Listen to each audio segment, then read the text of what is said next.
नमस्कार। आज के इस खास विश्लेषण में हम एक ऐसे विषय पर बात करने वाले हैं जो हम सब के लिए, खासकर उनके लिए जो कुछ नया सीख रहे हैं, बेहद जरूरी है। हमारी एकाग्रता और हमारी याददाश्त। भागदौड़ भरी इस जिंदगी में ना ध्यान भटकना बहुत आम बात हो गई है। तो आज हम ये समझने की कोशिश करेंगे कि कैसे कुछ बहुत ही प्राचीन ज्ञान और छोटे छोटे अनुष्ठान हमारे फोकस को एक अलग ही लेवल पर ले जा सकते हैं। शांत मन ही असली ज्ञान का घर होता है ना।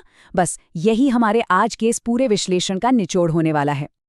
अब सबसे पहले एक बहुत ही बुनियादी सा सवाल उठता है, क्या आज के इस मॉडर्न टाइम में जहां हर तरफ डिस्ट्रैक्शन है, विद्यार्थी सच में पूरा फोकस या कहें तो पूर्ण एकाग्रता हासिल कर सकते हैं? मतलब सोचिए, स्मार्टफोन्स, हर सेकंड बजते सोशल मीडिया नोटिफिकेशंस और दुनिया भर की इन्फॉर्मेशन। ऐसे में दिमाग को एक जगह टिकाना किसी बहुत बड़े टास्क से कम नहीं लगता। ऐसा लगता है जैसे दिमाग एक साथ 10 दिशाओं में भाग रहा है। लेकिन इसका एक बहुत ही गहरा और शानदार समाधान हमारी शाश्वत परंपराओं में मौजूद है। और मजे की बात यह है कि आज के इस शोर शराबे वाले दौर में भी ये तरीके पूरी तरह से साइंटिफिक और असरदार हैं। तो चलिए सबसे पहले बात करते हैं ज्ञान की देवी माँ सरस्वती के दिव्य स्वरूप की। अगर हम माता सरस्वती के स्वरूप को ध्यान से देखें तो उन्हें हमेशा श्वेत यानी सफेद वस्त्रों में और एक बेहद खूबसूरत सफेद कमल पर विराजमान दिखाया जाता है। अब ये सफेद रंग सिर्फ दिखने में सुंदर नहीं है, बल्कि ये परम पवित्रता और मानसिक शांति का एक बहुत ही पावरफुल साइकोलॉजिकल सिंबल है। जब कोई भी विद्यार्थी इस एकदम शांत और शुद्ध छवि पर ध्यान लगाता है ना, तो मन के अंदर की जो उथल पुथल होती है वो अपने आप शांत होने लगती है। ये जो सफेद कमल है, ये बहुत ही खूबसूरती से ये बताता है कि कैसे हम सब इस दुनिया के अज्ञान और भ्रम के अंधेरे से ऊपर उठकर सच्चे ज्ञान की तरफ बढ़ सकते हैं।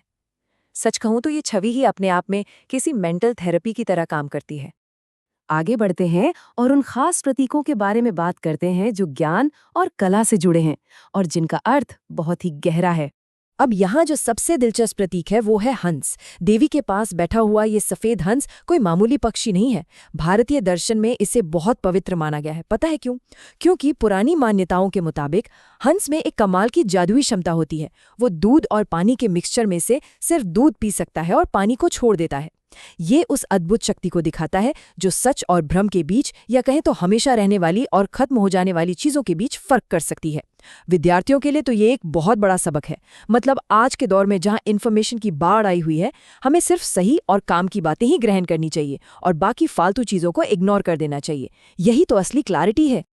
और अगर देवी के हाथों में मौजूद प्रतीकों को देखें तो ये एक बहुत ही बेहतरीन बैलेंस दिखाते हैं।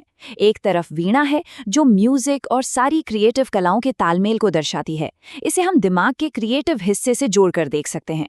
और दूसरी तरफ है एक पवित्र पुस्तक जो विज्ञान, लॉजिक और एनालिटिकल नॉलेज की मजबूत नींव है।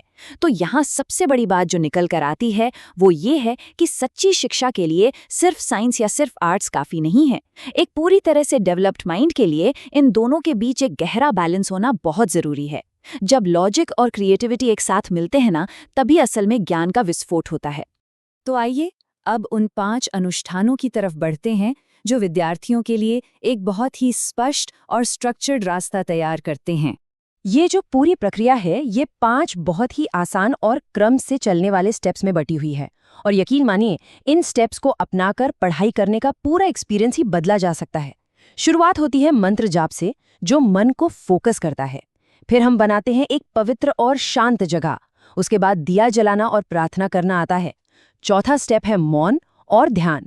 और सबसे आखिर में आते हैं पॉजिटिव अफर्मेशंस। ये पूरा का पूरा सीक्वेंस ना एक साइकोलॉजिकल वार्म अप की तरह काम करता है, जो दिमाग को सिग्नल देता है कि हाँ, अब डीप स्टडी का टाइम शुरू हो गया है। तो चलिए पहले अनुष्ठान से शुरू करते हैं। ओम सरस्वती नमः। दिन की शुरुआत पूरे फोकस के साथ इस सरस्वती मंत्र के जाप से करना बहुत फायदेमंद माना गया है। और इसके पीछे एक बहुत ही गहरा विज्ञान है। जब हम इस मंत्र को बोलते हैं ना, तो शरीर और दिमाग में खास तरह की साउंड वेव्स या वाइब्रेशंस पैदा होती हैं। ये वाइब्रेशंस हमारे बेचैन मन को एकदम नेचुरल तरीके से शांत कर देती हैं। ये बेसिक साउंड हमारी एनर्जी को सही डायरेक्शन में अलाइन करती है, जिससे मेंटल क्लैरिटी और फोकस में गजब का सुधार होता है। मन को भटकने से रोकने के लिए ये सबसे पहला और सबसे सॉलिड कदम है। अब दूसरे और तीसरे स्टेप की बात करें तो इसमें अपनी पढ़ाई की जगह को एक मंदिर की तरह साफ और पवित्र मानना शामिल है। इसे हम एनवायरमेंटल साइकोलॉजी से भी जोड़ सकते हैं। देखिए, अगर डेस्क बिखरी हुई होगी तो दिमाग भी उलझा उलझा ही रहेगा। इसलिए डेस्क को एकदम साफ रखना, वहां देवी की एक छोटी सी फोटो या ताज़े सफ़ेद फूल रखना, ये चीज़ें बहुत बड़ा बदलाव लाती हैं। इसके अलावा किताबें खोलने से ठीक पहले एक दिया जलाना और सच्चे मन से अनुशासन के लिए प्रार्थना करना। जब हम ऐसा करते हैं तो दिमाग को एक क्लियर सिग्नल मिलता है और कोई भी विद्यार्थी फिजिकली और मेंटली पूरी तरह से डीप फोकस के लिए रेडी हो जाता है। इसके बाद का जो कदम है वो सुनने में तो बहुत सिंपल है, लेकिन आज के टाइम में ये किसी जादू से कम नहीं। पढ़ाई शुरू करने से पहले सिर्फ 2 मिनट का मौन।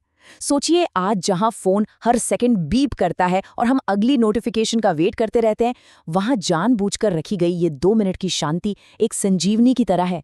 आंखें बंद करके चुपचाप बैठना और ये सोचना कि कोई ईश्वरीय प्रकाश हमारे विचारों में आ रहा है, ये प्रैक्टिस हमारे नर्वस सिस्टम को एकदम रिलैक्स कर देती है। और इसका सीधा फायदा ये होता है कि हम चाहे साइंस पढ़ें या आर्ट्स, चीजें बहुत बेहतर तरीके से याद रहती हैं और लंबे समय तक दिमाग में सेट हो जाती हैं। और अब आते हैं 5वें और आखिरी अनुष्ठान पर, जो जुड़ा है पॉजिटिव विचारों से। एक बहुत ही पावरफुल विचार है, ज्ञान मेरे भीतर सरलता से प्रवाहित होता है, यानी नॉलेज मेरे अंदर बिना किसी रुकावट के आ रही है। खुद को बार बार ये याद दिलाना कि सीखना कोई बोझ नहीं है, बल्कि एक बहुत ही सहज फ्लो है, ये इंसान के अंदर एक नई एनर्जी भर देता है। जब कोई इस भरोसे के साथ पढ़ाई करता है ना, तो उसकी सीखने की कैपेसिटी कई गुना बढ़ जाती है। ये प्रैक्टिस असल में माँ सरस्वती के आशीर्वाद को आमंत्रित करती है, जिससे डर और शंकाएं दूर होती हैं, और ज्ञान पाने का ये सफर बहुत ही आनंददायक और कॉन्फिडेंस से भरा हो जाता है। चलिए अब आगे बढ़ते हैं हमारे आखिरी हिस्से की ओर, सकारात्मकता और अज्ञानता का नाश। जब हम इन सभी अनुष्ठानों को अपनी डेली लाइफ का एक अहम हिस्सा बना लेते हैं, तो एक बहुत गहरा बदलाव देखने को मिलता है। फिर ये सिर्फ एग्जाम पास करने की कोई आम सी टेक्निक नहीं रह जाती, बल्कि ये कैरेक्टर बिल्डिंग और सेल्फ डिसिप्लिन का एक खूबसूरत सफ़र बन जाता है। ये ज्ञान के प्रकाश के जरिए जीवन से हर तरह के अज्ञान और मेंटल कन्फ्यूजन को दूर करने का एक बहुत ही शांत लेकिन गजब का पावरफुल तरीका है। बाहर चलाया गया वो छोटा सा दिया धीरे धीरे मन के अंदर एक ऐसा उजाला कर देता है जो अज्ञान की सारी परछाइयों को हमेशा हमेशा के लिए मिटा देता है। तो अंत में एक सवाल जो हम सबको सोचने पर मजबूर कर देता है, क्या ये प्राचीन अनुष्ठान सच में हमारे आज की पढ़ाई करने के तरीके को पूरी तरह से बदल सकते हैं? आज के इस बहुत ही फास्ट और डिस्ट्रैक्शन से भरे दौर में ज्ञान, शांति और अनुशासन के ये पुराने सिद्धांत पहले से कई ज्यादा जरूरी हो गए हैं। इस ज्ञान को अपनाकर हमें खुद ये देखना होगा कि क्या ये फोकस और सक्सेस की नई ऊंचाइयों तक पहुंचने की चाबी बन सकती है? क्या मौन और ध्यान की ये पुरानी ताकत आज के शोर शराबे को मात दे सकती है? इस अहम विश्लेषण में हमारे साथ बने रहने के लिए बहुत बहुत धन्यवाद।